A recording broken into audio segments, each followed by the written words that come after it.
Hey guys, how are you? Welcome back to a pronunciation video. Today I'm gonna help you guys with something very interesting regarding American pronunciation. So if you know how to use I'm going to, you probably know that you can say I'm gonna, right? But there are other ways that you can pronounce I'm gonna as well. You can use I'ma, Imuna, Muna, and Ma. Let's see the examples. I'm going to the mall. Do you want to go? I'm gonna go to the mall. You wanna go?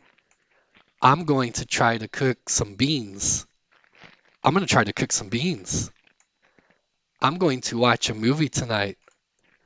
I'm gonna watch a movie tonight. I'm going to be a little late today. I'm gonna be a little late today. Did you see that? I hope you guys liked the tip. Don't forget to give me that super like, and I'll see you guys in the next video, okay? Bye bye.